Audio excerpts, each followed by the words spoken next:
My character walked out of a campaign and everyone absolutely loved it. So I recently came across a situation where I looked at the story, looked at my character, and asked myself, why the hell are they here? Quick backstory. My character was a sorcerer, pretending to be a wizard. She previously worked as a professor at a prestigious wizarding university. She had decent int, 14, but essentially used her charm and ability to speak, negotiate, and bullshit to come across as if she knew way more than she actually did about the technicalities of magic. When she was found out, she was let go in disgrace. Her goal was to essentially reach the wizarding capital to make her case that she deserved to still have a job. The campaign involved us traveling by boat across the world, each character for different reasons. However, it very quickly evolved into dungeon delving and piratey adventures along the high seas.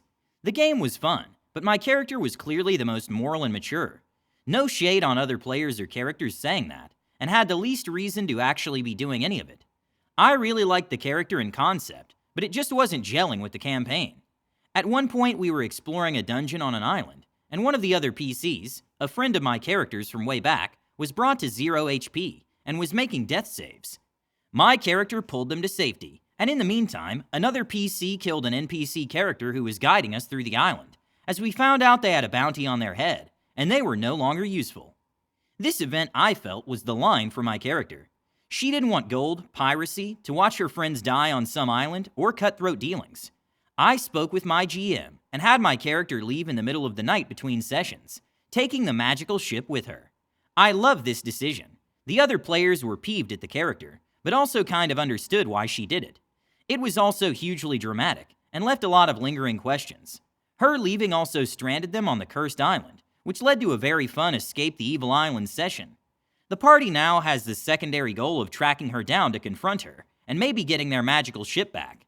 My new character is a pirate monk, who was shipwrecked on the island, who fits in much better with the party. The moral of the story? Sometimes you have a character you love, but they're in a game that doesn't make sense for them. In these scenarios, I think you'll have more fun setting them to the side and playing someone who fits the adventure more. In the next story, the player loses their temper, for good reason, but you decide if it's justified or not. Some backstory. In our last game, we, mainly me to be honest, had a problem with one of the other players' PC. He was playing an autistic halfling who came off as rude and a jerk to NPCs and PCs, because he didn't understand social norms. Although I never had a problem with this, about halfway into the campaign, the halfling gained a madness related to loving torture, and the player loved this. The player would not let us cure this madness. If we tried to remove the curse, he would say, "I don't let them touch me," or try to have his PC overcome it because the player was really into it. This got really old really fast. It felt like I had to spend most of the second half of the campaign stopping him from killing and torturing NPCs and allies, and this pissed him off because he said I was ruining his roleplay. It got so bad at the end that after I didn't buff him with haste and some other spell, because I thought he would just use the speed boost to abandon us, since he had a habit of doing this, it made him mad. So he had his PC leave during the final boss of the campaign, and come back with a nuke to try and kill us after the fight. In our next game, it's a Star Wars game, important later, we had a session 0 where we agreed that there would be no evil PCs, or PCs that like to torture people.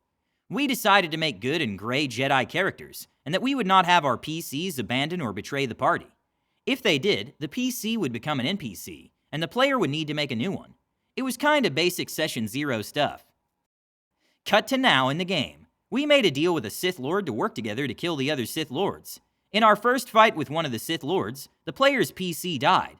This was his second death, and the player came back with a Sith Inquisitor. He took his original Padawan, his first PC was a Jedi, and started using Sith lightning to train him and torture him.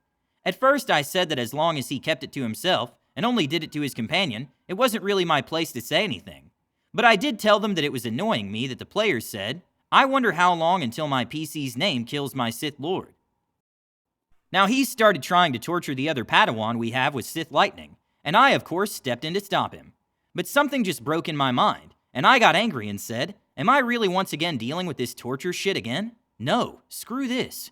I left the session, went out, bought a 12-pack of beer, had a few, and joined back in the latter half. Now the DM has had us fake 4 deaths to escape the Sith Lord, and the player feels like he can't play as Sith Lord anymore. He's telling me to make his PC, because if he has to cater to me, he might as well have me make it for him. People have asked a lot of the same questions asked, so I'll answer them here. Why don't you just kill him? During Session 0, we agreed not to engage in player versus player, PvP activities. Even though he broke that rule, I don't feel that gives me the right to break it as well. Besides, I suspect the player is intentionally trying to provoke me into attacking him to create some sort of Darvo mind game. Deny, attack, and reverse victim and offender. Where is the DM? The DM is primarily focused on maintaining peace because they don't want either of us to leave the game. While the DM doesn't mind the actions of the problem player, they understand why it's frustrating to deal with. The other players range from being apathetic about the problem to asking the problem player to stop causing trouble without reason. Why would you play with someone who would create such an offensive PC? This is a difficult question, and where I made a mistake in my original post. I won't delve into the specifics of what happens in the game, but for the most part, the players are generally okay with controversial or offensive content. My issue with the PC focuses on a torture fetish wasn't that it made me uncomfortable or triggered me. Rather, it felt like I was spending my time babysitting instead of enjoying D&D, which I do for fun. Additionally, I felt that if they wanted to play an evil game, they should have let me know so I could create an evil PC. However, after discussing with the problem player, it turns out he likes to create PCs that contrast with the rest of the group, such as being a magic-denying character in a party of wizards, or an atheist in an all-priest team called the Amen. Changing my PC or playstyle wouldn't really help in this situation. How would you feel if you were killed during your first session? Let me know if you think this next player is being dramatic, or if the DM is in the wrong. Okay, so I've wanted to play D&D for a long time. I did a lot of research, and I finally signed up for a one-shot campaign in my local board game store. It was going great. I loved the party. But then, something really unpleasant happened. In short, we walk into the room, we see a crown. Paladin sees that the crown is bad, so he turns to my rogue, telling them not to touch the crown. So, I don't. But the Paladin accidentally throws it off the altar with his tail, and something happens. DM explains how something felt really wrong, and we heard someone. Me, being a rogue, and stupid AF, I decided to pick up the crown, since, someone already touched it, and whatever was supposed to get activated by that had already gotten activated. As soon as I do that, the DM asks me to throw a charisma check. I fail, so he tells me my eyes turn black, and I don't control myself anymore, and my character runs off in some direction. Another rogue tried to hit the crown out of my hands. They succeeded with the roll, as far as I remember, but the DM said that I'm still holding the crown. So, my character runs off in the direction of another character, who has no idea what's happening. That character runs after me. After that, my character gets on an altar. While the other character has no idea what's going on, my character stabs themselves in the chest. The DM says I'm dying, so not dead yet, and I'm thinking, it's okay, the Paladin will help me. Surely the DM won't kill me on my first session, knowing it's my first session, right before a combat with the Banshee that had been triggered by the third rogue in the party, right? Yeah, no. The Paladin comes into the room, but when they try to approach me and help, the DM says they've been thrown away with a huge force of magic. Then, the DM turns to me and says I'm dead. That's it. My first ever campaign, right before the combat, which would probably take us all the time before the end of the session. So I had to sit there for like 20 to 40 minutes of the ending and just watch. I didn't even have time to introduce a new character. Just, nope, my character is gone completely. The DM says it's the consequences of my actions, but I kind of feel like SH. Like, okay, the consequences, but did they really have to kill me on my first game as a consequence? While knowing it's my first session, giving me the hope of, I can still be saved, and realizing that right after this, there's going to be a long combat until the end of the session. At this point, it literally just looks like a punishment for me, considering my party did try to help me, and the DM just didn't let them. Am I being dramatic and this is normal? I should toughen up and shit? Or was a shit move from the DM? Because it did feel like it, and I'm pretty sure if I wasn't as interested in the game as I am now, I'd quit playing right after this stuff.